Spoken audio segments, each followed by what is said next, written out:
Ô, Paulo das Ervas, voltando de outras vidas, é? Voltando de outras vidas.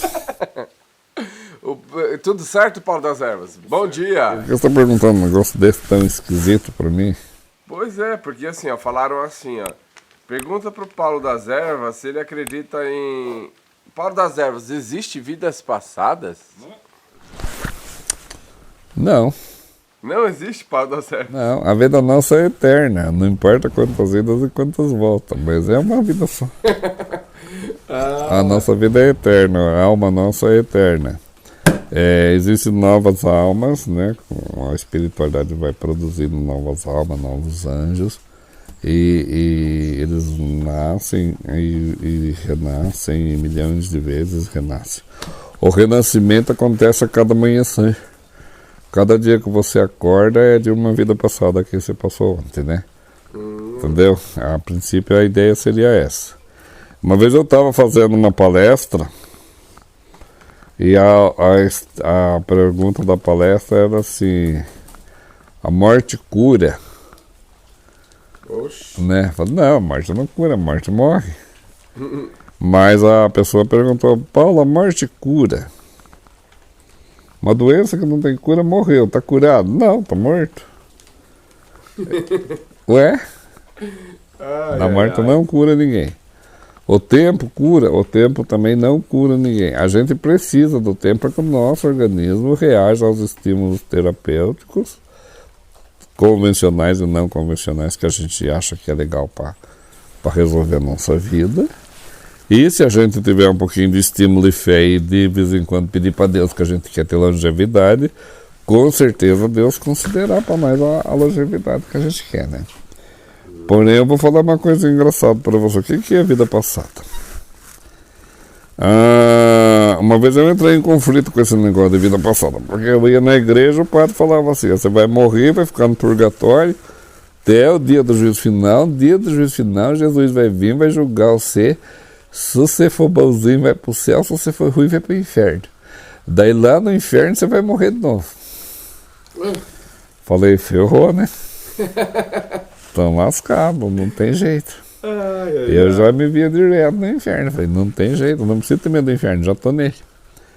Daí eu fui um dia uma pessoa convidou eu para ir numa casa de uma pessoa. Cheguei lá, a mulher era espírita e ela estava falando: aí a pessoa morre aqui, depois ela reencarna para melhorar de vida. Daí ela vai fazer regressão de vida passada para ver todas as besteiras que ela fez na vida passada, quer repetir o erro. Eita! Não se liberta. Então também não adianta nada você fazer regressão de vida passada se você não quer evoluir. Daí depois o Bert Hellinger lá na Alemanha desenvolveu a filosofia da constelação familiar. Como é que tem vida passada se quem ia morrer está nas estrelinhas esperando o dia que eu formar? Não.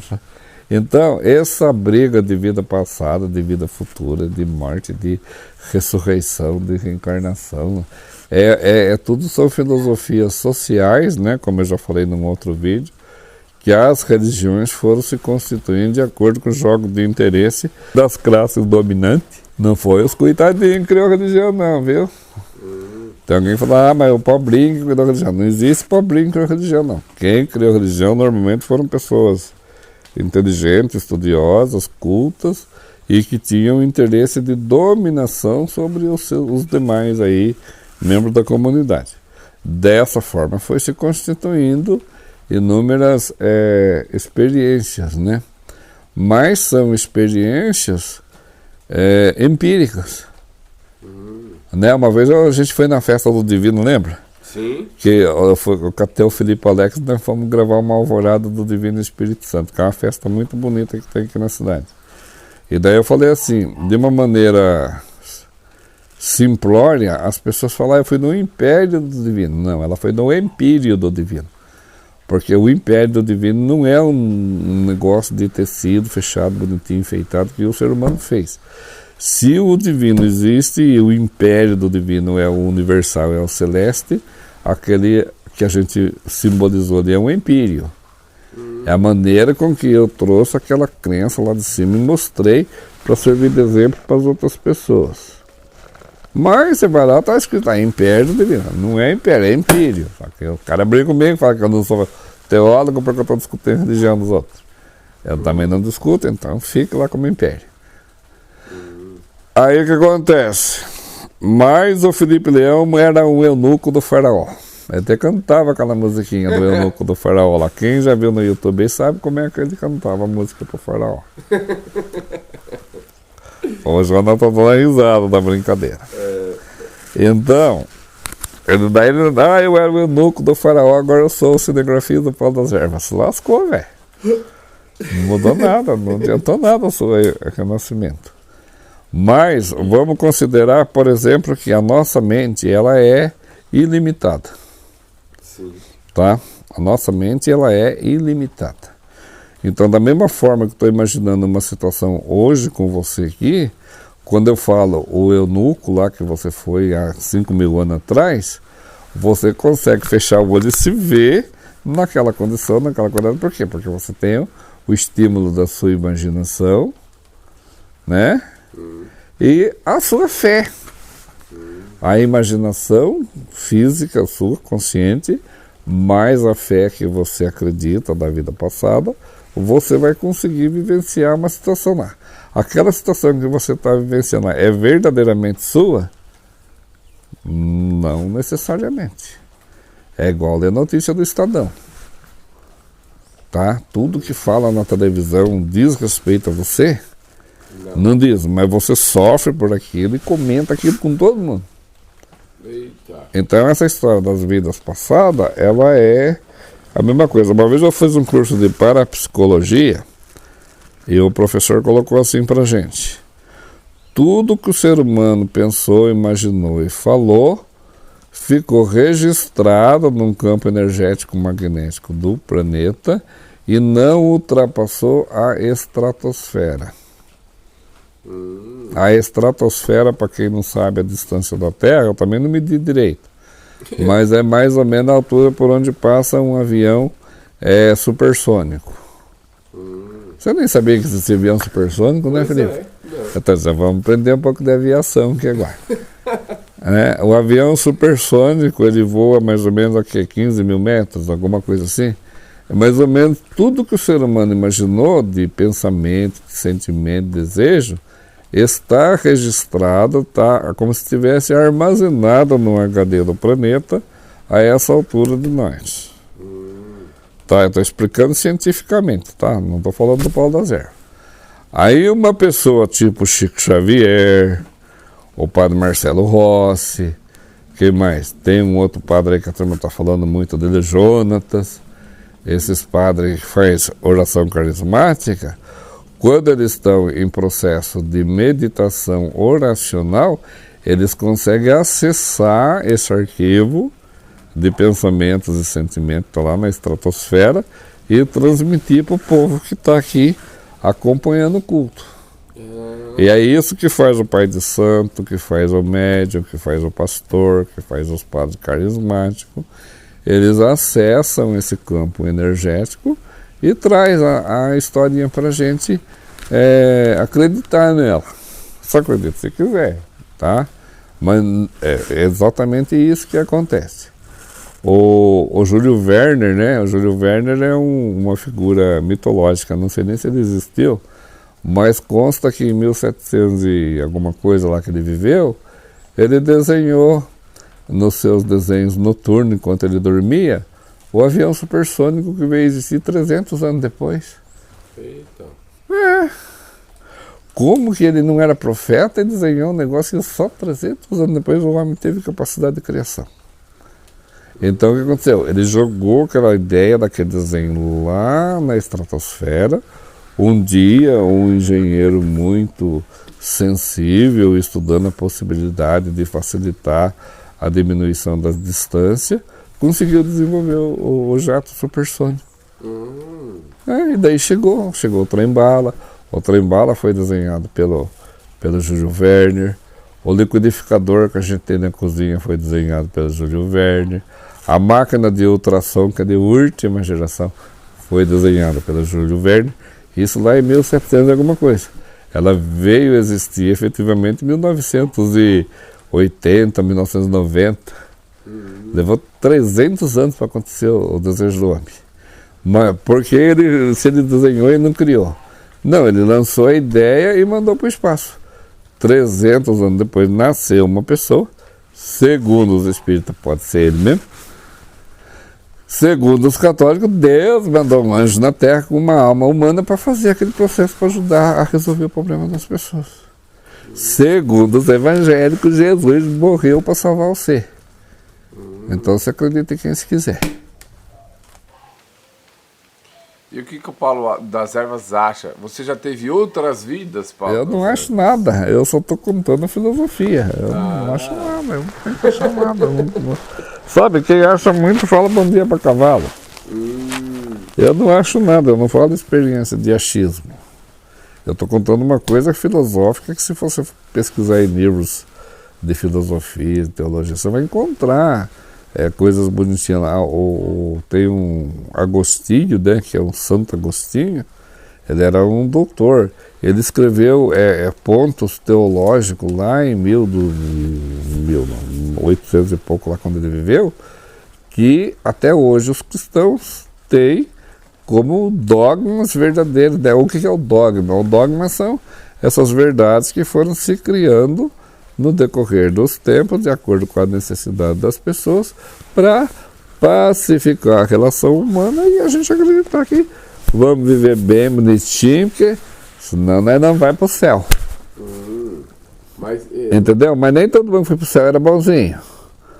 Nós já falamos um dia que o Cipriano era feiticeiro e foi para o céu. Será que ele é padroeiro dos Macumber? Eita! Deve ser. Entendeu? Deve ser. Não, mas ele foi lá porque ele se converteu, então. Então, é uma coisa que eu não tenho como explicar isso para você. Não tem como falar, eu acho isso. Não tem que achar nada. Eu estou dizendo para você que lá nessa palestra, né, quando a gente fez uma análise de todos esses fatores que eu estou colocando aqui, eu falei assim, ó, você quer simplificar essa briga? Você fala assim, para que haja a ressurreição dos corpos, né? O corpo morreu e vai ressuscitar no outro dia lá, né? Para que haja a ressurreição dos corpos, tem que haver uma reencarnação do espírito. É intrínseco. Daí significa o quê? Essa reencarnação dos corpos, que a igreja prega tanto que vai acontecer. E a ressurreição, a ressurreição dos corpos, a reencarnação do espírito, o que isso significa para a gente compreender? De uma maneira bem sutil, a eternidade da vida. Daí nós temos a vida eterna. Felipe, na vida eterna eu não quero ter você de cinegrafista comigo. Tá? Ô, Paulo das Ervas, agora nos estudos que você fez de parapsicologia, eles não ensinavam ou tinham técnicas de regressão de memórias até de vidas passadas? Eu faço, se precisar. Não estou trabalhando no momento porque eu não tenho mais tempo para fazer isso. Mas eu sei conseguir fazer você sentir tudo que você sentiu desde a barriga da sua mãe até hoje, como eu sei pegar você aqui e jogar você para ver o que você vai ser daqui 40 anos. E essa chama-se uma esteira do tempo. Tem um cara bom pro caramba nisso, que é o Marcelo Rossi. Ele fala, vou colocar você na esteira do tempo, meu irmão, Jesus vai colocar você lá. Ai, Jesus nada, é ele que está fazendo. Entendeu? Ele coloca, é uma técnica, coloca você aqui sobre um efeito hipnótico, o momento dolorido, ruim que você está sofrendo hoje, ele é passageiro, e você joga que daqui 20 anos você vai estar bom, maravilhoso, e aí você começa a perseguir condições para chegar naquela situação que você imaginou. É uma chamada progressão mental. É muito mais importante que a regressão. Mas então, a regressão de vidas passadas... Eu tive problema também com pessoas que fez regressão de vida passada, porque ela regrediu a vida passada e descobriu que ele era gay. Aí resolveu virar gay. Não vira gay, já era. Ah, então já nasce. Já era gay. Na vida passada já era gay. Por que ele vai virar gay agora? Não vira. Aí não, mas aí ele era um juiz. A pessoa falou assim para mim: eu fui na vida passada um juiz muito severo e eu briguei muito, e daí o promotor e mais 2 advogados deu um veneno e me matou, e eu morro de dor no estômago até hoje. Eu falei, não, você morreu aquela vez, depois você nasceu de novo, por que você tem que ficar perseguindo, brigar com a turma agora que nem juiz é? Entendeu? Então, as pessoas, o mau uso que você vai fazer dessa possibilidade, né? Não vou dizer que seja uma realidade, mas é uma possibilidade de crença. Sim. Entendeu? É uma possibilidade de crença, o cara acredita quando ele quiser. Né? Dentro dessa possibilidade de crença, ele vai querer guerrear com todo mundo, porque na vida passada ele foi Hitler, agora ele foi presidente do Brasil, não deu certo. Ah, então você não pode ficar também falando que isso aí existe para ficar culpando a vida passada. Não, tá cheio de gente se lascando, porque na vida passada foi muito ruim, então eu vou ter que ser mais ruim agora. Eita. Ou tá pagando as coisas da vida passada, igual aquele vídeo, né? O outro vídeo, a pessoa falou que eu estava devendo tudo que ela ganhava, ela tem que dar pai de santo para pagar a dívida da vida passada. Eu falei, mas se quando você morreu com você a sua dívida, e se você acredita que você nasceu, não, você nasceu sem dívida, por que você está pagando a dívida que não é sua? Então, vidas passadas, como... São filosofias, são crenças, né? Eu falo assim, a questão de vida passada, a questão de ir para o céu, de ir para o inferno, de ir para o purgatório, beber pinga na encruzilhada. Essas coisas lá daí são o quê? São filosofias teológicas de crenças que foram se constituindo através de inúmeros dogmas no decorrer da humanidade. Para quê? Para me explicar o que será acontecer com meu avô. Meu avô morreu, Não, mas o meu avô era tão bom, porque o avô dele que tacou sarna na ceia de Jesus Cristo. Não precisa essas bobagens. A pessoa chegou e falou para mim assim que eu ia morrer porque meu nome era Paulo de Jesus, eu era filho de José e Maria, e eu estava com 60 anos e Jesus ia matar eu por causa disso. Eu falei, tá bom. Mas se é Jesus que vai matar eu, tá tudo certo, pode matar. A pessoa falou isso para mim. Eu analisei o estudo que a pessoa fez para mim, eu olhei para a cara dela e falei, tá bom, vai nessa. Eu escutei desse jeito, a pessoa chegou e falou isso para mim. Ela fez um estudo para mim e falou assim, eu sou de acordo com a questão etimológica da numerologia quântica, vai acontecer isso com você. Eu falei, e quem não fez esse estudo, vai morrer também? Vai, então não tem problema nenhum. Eu não tenho pressa de morrer, tá, barbudo? Pode ficar cegado, deixa eu aqui perder mais uns 100 anos. É isso aí. E pode se inscrever, Paulo das Ervas. Então, Felipe, depois de toda a história, se inscreva para a eternidade. Para a evolução da sua fé, para a sua melhoria enquanto ser humano melhor, se inscreva no nosso canal, bata o sininho, dá joinha, dá um valeu. Tá? O Felipe está querendo cobrar dízimo do que segue o nosso canal, tanto que vocês estão perguntando da religião. É isso aí, pode deixar valeu então. Valeu.